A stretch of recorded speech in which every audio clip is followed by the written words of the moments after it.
என் பெயர் நந்தினி. நல்லதாக நினைத்து நான் செய்த ஒரு செயல் என்னுடைய வாழ்க்கையை நரகமாக்கப் போகிறது என அப்பொழுது எனக்கு தெரியாது. எனக்கு அப்பொழுது 14 வயது இருக்கும். எனது அப்பா 18 வயதுடைய ஒரு இளைஞனை வீட்டு வேலை செய்வதற்காக அழைத்து வந்திருந்தார். அவன் பெயர் முத்து. அவன் பார்ப்பதற்கு அழகாகவும் படித்தவன் போலவும் தெரிந்தது. இவன் வேலைக்காரன் என்று சொன்னால் யாரும் நம்ப மாட்டார்கள். எனது அப்பா அரசாங்க வேலையில் பெரிய உத்தியோகத்தில் உள்ளார். அம்மா வேலைக்கு எதுவும் செல்வதில்லை, வீட்டை கவனித்து நடத்தி வருகிறார். எனது அம்மா அதிகமாக படிக்கவில்லை. அப்பாவின் வீட்டில் நிர்பந்தித்ததால் மட்டுமே அவரை திருமணம் செய்து கொண்டார். இதனால் அவருக்கு அம்மாவை பிடிக்காது. அப்பாவும் வெளியில் சில பெண்களுடன் தொடர்பு வைத்திருந்தார். எனக்கு 6 வயதில் ஒரு தம்பியும் உள்ளான். முதலில் முத்து எங்கள் வீட்டிற்கு வரும்பொழுது மிகவும் சோகமாக காணப்பட்டான். அவனை பார்ப்பதற்கே மிகவும் பாவமாக இருந்தது. இதற்கு முன்பு வரை எந்த ஆண் பிள்ளைகளையும் நான் பார்த்தாலும் கோபமாக சண்டையிடும் பழக்கத்தையும் கொண்டிருந்தேன். ஆனால் ஏனோ தெரியவில்லை, முத்துவை பார்க்கும் பொழுது பாவமாகப்பட்டது. முத்துவும் வெகு விரைவில் எங்கள் குடும்பத்தில் ஒருவனாகிவிட்டான். அனைத்து வேலைகளையும் சரியாக செய்வான். சமையல் வேலையில் இருந்து வீட்டை துடைப்பது, பாத்திரங்கள் விளக்குவது, தோட்டத்தை கவனிப்பது என எந்த குறையும் சொல்லாத அளவிற்கு வேலைகளை செய்து முடிப்பான். முத்து வந்ததிலிருந்து எனது அம்மாவிற்கும் வீட்டு வேலைகள் செய்வதற்காக உதவியாக இருந்தது. ஆனால் அவனை எனது அம்மாவிற்கு பிடிக்காது. காரணம், அவனை எனது அப்பாவிற்கு பிடிக்கும். எனது அப்பாவிற்கு பிடித்த எதையும் எனது அம்மாவிற்கு பிடிக்காது. என்னிடமும் எனது தம்பியிடமும் அப்பா பாசமாக நடந்து கொண்டாலும் அம்மாவிடம் அப்படி அல்ல. அவரிடம் எப்பொழுதும் கோபமாகவே நடந்து கொள்வார். அவர்களுக்குள் எப்பொழுதாவது சிறு சிறு சண்டைகள் வரும். அப்பொழுதெல்லாம் எங்கள் முகத்தை பார்த்து அமைதியாகி விடுவார்கள். முத்துவின் மேல் அப்பா அதிகமான நம்பிக்கை வைத்திருந்தார். என்னையும் தம்பியையும் பள்ளியில் விடுவதும் அழைத்து வருவதும் முத்துவே பார்த்து கொண்டான். அவனுக்கு கார் ஓட்டவும் தெரிந்திருந்தது. நானும் சில சமயம் யோசிப்பதுண்டு, இந்த சிறிய வயதில் எப்படி இவ்வளவு வேலைகளை செய்கிறான் என்று. முத்து என் மேல் மிகவும் பாசமாக இருந்தான். ஒருமுறை தெருவில் உள்ள ஒரு பையன் என்னை கிண்டல் செய்ய அவனை எதுவும் யோசிக்காமல் புரட்டி எடுத்து விட்டான். இதனால் எனக்கும் அவன் மேல் மரியாதை இருந்தது. இப்படியே 4 ஆண்டுகள் சென்று விட்டன. நானும் எப்பொழுது கல்லூரியில் படித்து கொண்டிருக்கின்றேன். எனது அப்பாவிற்கும் அம்மாவிற்கும் எப்பொழுதெல்லாம் சண்டைகள் அதிகமாகியது. சிறு சிறு விஷயங்களுக்கு கூட சண்டையிடத் தொடங்கினர். எனக்கும் எதனால் இப்படி சண்டையிட்டு கொண்டிருக்கின்றனர் என யோசித்து யோசித்து கவலையாக இருந்தது. எனது தம்பியும் இதை நினைத்து மனமுடைந்து போனான். எதனால் சண்டை ஏற்படுகிறது என்பதை தெரிந்து கொள்ள ஆசைப்பட்டேன். அதன்படி இருவரையும் கவனிக்க ஆரம்பித்தேன். எனக்கு ஒரு உண்மை தெரிய வந்தது. அதற்கு காரணம் முத்து. என் அப்பாவுடன் வெளியில் செல்லும் முத்து அங்கு உள்ளவற்றை சேகரித்து யார் யாருடன் பழக்கம் வைத்துள்ளார் என்பதை எனது அம்மாவிடம் தெரிவித்து அவரிடம் பணம் வாங்கி வந்தான். எனது அப்பாவிடமும் அம்மாவை பற்றியும் அம்மாவின் வீட்டில் உள்ளவர்கள் யாரேனும் வந்தால் அதை பற்றியும் கூறி அவரிடமும் நல்ல பெயர் வாங்கி வந்தான். எனது அம்மா வீட்டிலிருந்து யாரேனும் வீட்டிற்கு வந்தால் எனது அப்பாவிற்கு பிடிக்காது. இதை முத்து பயன்படுத்தி கொண்டான். எனக்கு இது தெரிந்ததும் அதிர்ச்சியாக இருந்தது. இவன் இப்படி செய்வான் என நான் நினைத்து கூட பார்க்கவில்லை. அப்பாவும் அவனை அளவுக்கு அதிகமாக நம்பினார். அம்மாவிற்கு பிடிக்கவில்லை என்றாலும் அவனை ஒருபொழுதும் குறை சொன்னதில்லை. நாங்கள் அவனை குடும்பத்தில் உள்ளாராகத்தான் நினைத்தோம். ஆனால் அவனின் குணம் இப்படி இருக்கும் என நான் நினைக்கவில்லை. இப்பொழுதெல்லாம் அவன் மேல் வெறுப்பு வர ஆரம்பித்தது. பணத்திற்காக ஒரு குடும்பத்தில் குழப்பம் ஏற்படுத்துகிறானே, இவனெல்லாம் ஒரு மனிதனா என்று தோன்றியது. இதை பற்றி அப்பாவிடம் கூறினால் கூட அவர் அதை நம்ப மாட்டார். ஏனெனில் அவன் மேல் அவ்வளவு நம்பிக்கை வைத்திருந்தார். எனக்கும் அப்பாவும் அம்மாவும் அடிக்கடி சண்டையிட்டுக் கொள்வது பிடிக்கவில்லை. இதற்கெல்லாம் காரணம் முத்துதான் என்று தெரிந்தும் அவனை கண்டிக்க வேண்டும் என்று தோன்றியது. ஒரு நாள் முத்து சமையலறையில் சமைத்து கொண்டிருந்தான். நானும் உள்ளே சென்று அவன் அருகில் நின்றேன். ரஞ்சனி, உங்களுக்கு ஏதாவது வேண்டுமா என கேட்டான். எனக்கு கோபம் வந்துவிட்டது. நான் உனது முதலாளி, பெயரை சொல்லி கூப்பிடுவதை நிறுத்து. இனிமேல் என்னை மேடம் என்றுதான் அழைக்க வேண்டும் என்றேன். இதை அவன் சற்றும் எதிர்பார்க்கவில்லை. அவனது முகம் மாறியது. தலைகுனிந்தவாறே தனது வேலைகளை செய்து கொண்டிருந்தான். நானும் அவனிடம், எங்கள் அப்பா அம்மா சண்டைக்கு காரணம் நீதான் என எனக்கு தெரியும். காசுக்காக ஒரு குடும்பத்தை பிரிக்க நினைக்கின்றாயே, நீ எல்லாம் ஒரு மனிதனா? உன்னை போய் நல்லவன் என்று நினைத்தேனே என கோபமாக கூறிவிட்டு வந்துவிட்டேன்.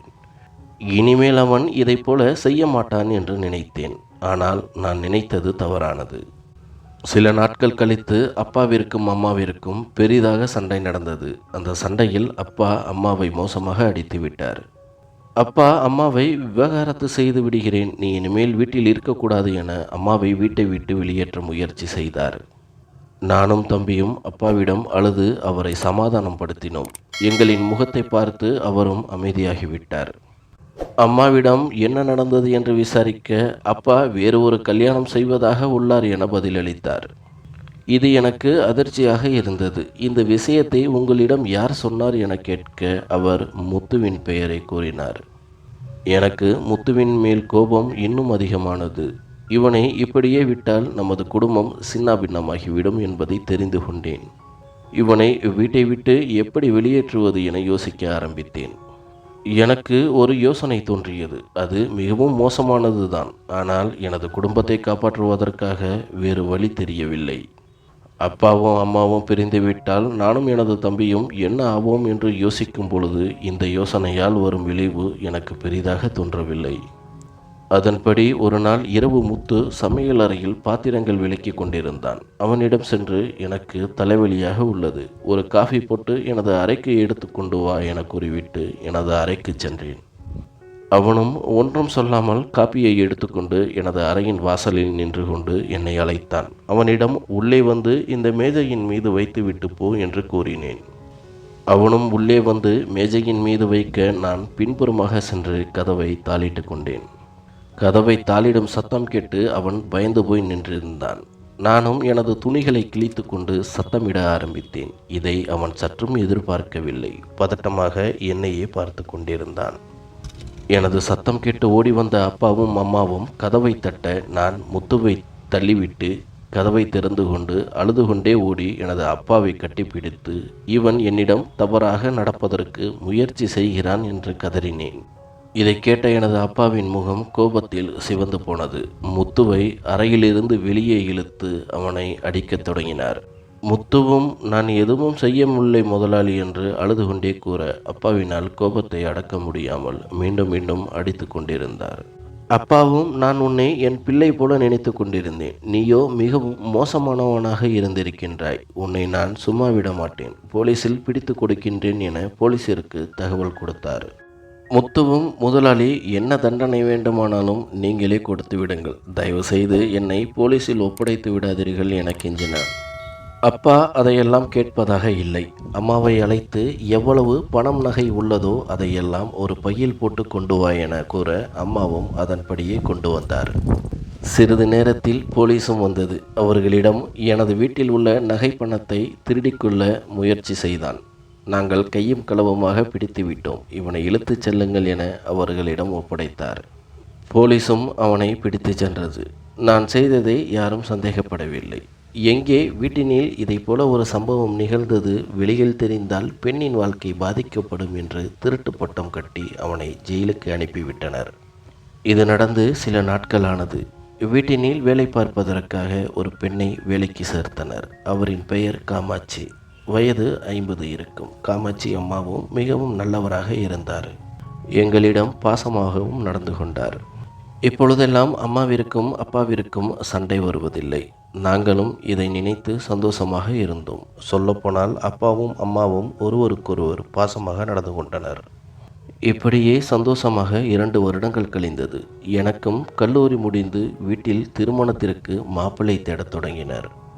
எங்களின் அந்தஸ்திற்கு ஏற்றாறு போல ஒரு சம்பந்தமும் கிடைத்தது. மாப்பிள்ளையின் பெயர் கிஷோர். அவரின் போட்டோவை பார்த்த உடனேயே எனக்கு மிகவும் பிடித்து போனது. அவருக்கும் என்னை பிடித்து போனது. இரு வீட்டாரும் சந்தித்து ஒரு நல்ல நாளில் நிச்சயதார்த்தமும் நடந்து முடிந்தது. மாப்பிள்ளை கிஷோர் என்னை அளவுக்கு அதிகமாக நேசித்தார். நானும் அவரை அதிகமாகவே நேசித்தேன். நிச்சயதார்த்தம் முடிந்ததால் இருவரும் அடிக்கடி வெளியில் சென்று வந்தோம். எனது அப்பாவும் அம்மாவும் திருமணத்தை நினைத்து மிகவும் சந்தோஷம் அடைந்தனர். கல்யாண நாளும் நெருங்கி கொண்டிருந்தது. அப்பாவும் அம்மாவும் உறவினர் வீடுகளுக்கு பத்திரிகை கொடுக்க தொடங்கினர். திருமணம் இன்னும் 15 நாட்கள் மட்டுமே உள்ளது. ஒரு நாள் அப்பாவும் அம்மாவும் திருமண பத்திரிகை கொடுப்பதற்காக வெளியூருக்கு சென்று விட்டனர். வீட்டினில் நானும் காமாட்சி அம்மா மட்டுமே இருந்தோம். காமாட்சி அம்மாவும் எனக்கு களைப்பாக உள்ளது என உறங்கச் சென்று விட்டார். எனக்கு பசி எடுக்கவே சமையலறையில் பாலை சுட வைத்து குடித்துவிட்டு எனது அறையில் வந்து அமர்ந்தேன். எனது அறை கதவு தாளிடும் சத்தம் கேட்கவே அதிர்ச்சியுடன் திரும்பி பார்க்க அங்கே முத்து நின்று கொண்டிருந்தான். அவனை பார்க்க பதட்டம் அதிகமானது. அவன் இன்னும் ஜெயிலில்தான் உள்ளான் என நினைத்திருந்தேன். திடீரென எனது முன் நிற்க பயந்து போனேன். முத்து என் அருகில் வந்து, ஏன் இப்படி செய்தாய்? நான் உனக்கு என்ன துரோகம் செய்தேன்? நான் செய்த தவறை என்னிடமே கேட்டிருந்தால் உனக்கு உண்மையை கூறியிருப்பேன். அதை விட்டுவிட்டு என்மேல் அபாண்டமாக பழி சுமத்தி வீட்டை விட்டு துரத்தி விட்டாய். அது மட்டுமில்லாமல் போலீசிடமும் பிடித்து கொடுத்து விட்டீர்கள். அங்கே என்னை மிகவும் சித்திரவதை செய்தனர். எப்பொழுதெல்லாம் ஊரில் எங்கு திருட்டு நடந்தாலும் என்னை சித்திரவதை செய்கின்றனர். என் வாழ்க்கையும் நரகமாகிவிட்டது. எனது அம்மாவும் சென்று விட்டார். இதற்கெல்லாம் காரணம் நீதான். உன்னை நான் சும்மா விட மாட்டேன் என என் கன்னத்தில் ஓங்கி அறைந்தான். அவன் அடித்த அடியில் சுழன்று போய் எனது பெட்டில் விழுந்தேன். அவன், நீ எதை சொல்லி என்னை ஜெயிலுக்கு அனுப்பினாயோ அதையே நடத்தி விடுகிறேன் என என் மேல் பாய்ந்தான். நானும் அழுது கொண்டே, நான் செய்தது தவறுதான். எனக்கு இன்னும் 10 நாளில் கல்யாணம் வரப்போகிறது. தயவு செய்து என்னை விட்டுவிடு என கெஞ்சினேன். ஆனால் அவன் கேட்கும் மனநிலையில் இல்லை. என் மேல் பாய்ந்த அவன் தனது பசியை தீர்த்து கொண்டான். நானும் எவ்வளவு போராடி பார்த்தேன். அவனிடம் எதுவும் ஈடுபடவில்லை. அவன் அறையை விட்டு செல்லும் பொழுது எனது மானத்தையும் எடுத்து சென்றான். நடு இரவில் வீடு திரும்பிய அப்பாவும் அம்மாவும் எனது கோலத்தைக் கண்டு கதறி அழுதனர். என்னை அசுவாசப்படுத்தி யார் என்று கேட்க முத்துவின் பெயரை சொன்னதும் அவர்கள் அதிர்ந்து போயினர். என்ன செய்வது என்று தெரியாமல் தலையில் கை வைத்தபடி அழுது கொண்டிருந்தனர். அப்பொழுது வந்த காமாட்சி அம்மா, நடந்தது நடந்து விட்டது. இதை வெளியில் தெரியாமல் பார்த்து கொள்வோம். எப்படியும் இன்னும் 10 நாட்களே திருமணத்திற்கு உள்ளது. வெளியில் தெரிந்தால் இவள் வாழ்க்கை நாசமாகிவிடும். இப்படியே மறைத்துவிட்டு திருமண வேலைகளை பாருங்கள் என அறிவுரை கூறினார். அப்பாவிற்கும் அம்மாவிற்கும் அதுதான் சரியாகப்பட்டது. அவர் சொன்னதைப் போலவே திருமண வேலைகளை கவனிக்க தொடங்கினர். ஆனால் எனக்கு அந்த சம்பவத்திலிருந்து மீண்டு வர முடியவில்லை. இரவு நேரங்களில் உறக்கம் வராமல் தவித்தேன். என்னால் எனது வருங்கால கணவருக்கு துரோகம் செய்ய முடியவில்லை. நான் செய்த தவறுக்கு எனக்கு தண்டனை கிடைத்தது. எதுவும் தெரியாத எனது கணவரை ஏன் ஏமாற்ற வேண்டும் என நினைத்து அவரிடம் உண்மையை கூறிவிடலாம் என்று முடிவு செய்தேன். திருமணத்திற்கு 3 நாள் முன்பு அவரை அழைத்து அனைத்து உண்மைகளையும் கூறினேன். அவர் மிகவும் நல்லவர். இதில் உனது தவறு எதுவும் இல்லை. அப்படி இருக்கும் பொழுது உன்னை நான் எப்படி வெறுப்பேன்? இந்த திருமணம் கண்டிப்பாக நடைபெறும், நீ கவலைப்படாதே என கூறிவிட்டு சென்றார். எனக்கு அவர் கூறியதை கேட்டதும் மகிழ்ச்சியாக இருந்தது. திருமணமும் சிறப்பாக நடைபெற்றது. மாப்பிள்ளை வீட்டிற்கு அழைத்து சென்று என்னை முதலிரவுக்காக தயார் செய்தனர். நானும் கணவர் அறையில் அமர்ந்திருக்க கணவரும் வந்தார். அவர் சாதாரணமாக எனது கையை பிடிக்க முத்து என்னுடன் நடந்து கொண்டது ஞாபகத்திற்கு வந்தது. என்னையும் அறியாமல் நான் கத்த ஆரம்பித்தேன். அந்த அறை முழுவதும் ஓடி ஒரு பைத்தியத்தை போல நடந்து கொண்டேன். ஒரு கட்டத்தில் மயக்கமடைந்து கீழே விழுந்தேன். கண் விழித்து பார்க்கும் பொழுது எனது அப்பா அம்மா வீட்டில் இருந்தேன். அசதியாக இருக்கவே உறங்கிவிட்டேன். மறுநாள் காலை எனது மாமியாரும் கணவர் மற்றும் சில உறவினர்கள் எங்களது வீட்டிற்கு வந்தனர். மாமியார் கோபமாக, ஒரு பைத்தியத்தை எனது மகனிற்கு திருமணம் செய்து வைத்து விட்டீர்கள். இந்த திருமணத்தை இத்தோடு முடித்து கொள்ளலாம் என கூறிவிட்டு சென்றார். நானும் எனது கணவரை பார்க்க அவரோ அம்மா சொல்வது சரிதான் என்பது போல தலையாட்டிவிட்டு அம்மாவின் பின் சென்று விட்டார். பிறகு சில நாட்களிலேயே விவாகரத்து பெற்று வேறொரு திருமணமும் செய்து கொண்டார். எனது வாழ்க்கையும் நரகமாகிவிட்டது. என்னுடைய வாழ்க்கையை நினைத்து எனது அப்பாவும் அம்மாவும் ஒருவன் பின் ஒருவராக இறந்து போயினர். எனது தம்பியை வளர்க்கும் பொறுப்பு என்னிடம் வந்தது. நானும் அவனுக்காக சிறிது சிறிதாக எனது மனதை மாற்றிக்கொண்டு பக்கத்தில் இருக்கும் ஒரு பள்ளியில் ஆசிரியராக பணியாற்றத் தொடங்கினேன். ஒரு நாள் எதேச்சையாக முத்துவை காண நேர்ந்தது. அவனை பார்க்கும் பொழுது இந்த நிலைமைக்கு காரணம் அவன்தான். அவனை கொல்ல வேண்டும் என்று தோன்றியது. நானும் கோபத்தை கட்டுப்படுத்தி கொண்டு வீட்டிற்கு வந்தேன். சில நிமிடங்கள் கழித்து வீட்டின் கதவை தட்டும் சத்தம் கேட்க நான் திறந்தேன். அங்கே முத்து நின்று கொண்டிருந்தான். அவன் அழுதபடியே கைகளை கூப்பி, என்னை மன்னித்து விடு. உனது இந்த நிலைமைக்கு காரணம் நான் தான். உன்னுடன் அன்று தவறாக நடந்து கொண்ட பிறகு நிம்மதியாக உறங்க முடியவில்லை. அன்று கோபத்தில் என்னையும் அறியாமல் அப்படி நான் நடந்து கொண்டேன். உன்மேலும் தவறு உள்ளது. உங்கள் வீட்டில் இருந்தபொழுது எந்த விஷயமாக இருந்தாலும் என்னிடம் வெளிப்படையாக கேட்டிருந்தால் அனைத்து உண்மைகளையும் நான் சொல்லியிருப்பேன். வீட்டை விட்டு போ என்று கூறியிருந்தால் கூட நான் போயிருப்பேன். அதை விட்டுவிட்டு அபாண்டமாக என்மேல் பழி சுமத்தி என் வாழ்க்கையை கெடுத்து விட்டாய். நான் முதலில் உங்கள் அப்பாவை ஒரு மருத்துவமனையில்தான் சந்தித்தேன். எனது அம்மாவிற்கு கேன்சர் இருந்தது. அவருக்கு வைத்தியத்திற்கான பணம் தேவைப்படவே உனது அப்பாவிடம் உதவி கேட்டேன். அவரோ எனது வீட்டில் வேலை செய்தால் உனக்கு சம்பளம் தருகிறேன், சம்மதமா என கேட்டார். நானும் சம்மதித்து உங்கள் வீட்டிற்கு வந்தேன். இடையில் எனது அம்மாவின் மருந்து மாத்திரைகள் வாங்க உனது அம்மாவிடம் பணம் கேட்பேன். ஆனால் அவரோ உனது அப்பா எங்கு போகிறார் எங்கு வருகிறார் என்ற விஷயத்தை சொன்னால்தான் தருவேன் என கூறிவிட்டார். நானும் வேறு வழி இல்லாமல் உனது அப்பா என்ன செய்தாலும் உன் அம்மாவிடம் தெரிவிப்பேன். எனக்கு தெரியும் இது தவறுதான், ஆனாலும் இதை விட்டால் எனக்கு வேறு வழி தெரியவில்லை.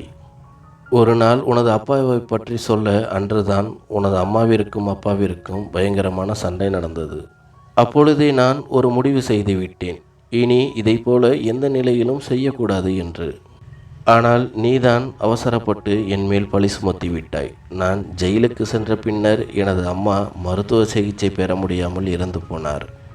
எனது அம்மாவின் மேல் நான் அவ்வளவு பாசம் வைத்திருந்தேன். அவர் இருந்தது கூட பரவாயில்லை, ஆனால் ஒரு அனாதை பிணமாக அடக்கம் செய்யப்பட்டார். ஜெயிலிலும் நான் பல சித்திரவதைகளை அனுபவித்தேன். வெளியில் வந்த பிறகு இதற்கெல்லாம் காரணம் நீதான் என்று நினைக்கும் பொழுது எனக்கு கோபம் உண்டானது. அதனால்தான் உனது வீட்டிற்கு வந்து உன்னை சீரழித்து விட்டேன். அதன் பிறகுதான் எனக்கே புரிந்தது, நாம் மன்னிக்க முடியாத குற்றம் செய்து விட்டோம் என்று. உன்னை எனக்கு மிகவும் பிடிக்கும். எனது தகுதியை அறிந்து உன்னை விட்டு விலகியே இருந்தேன். உனது வாழ்க்கை வீணாவதற்கும் நானே காரணமாகிவிட்டேன். உனது வாழ்க்கையை கெடுத்தவன் நான் தான். அதனால் நான் உன்னை திருமணம் செய்து கொள்ள ஆசைப்படுகிறேன். தயவு செய்து என்னை மன்னித்து ஏற்றுக்கொள். 2 நாட்கள் கழித்து நான் வருகிறேன். யோசித்து ஒரு நல்ல முடிவாக சொல் என்று கூறிவிட்டு சென்றான்.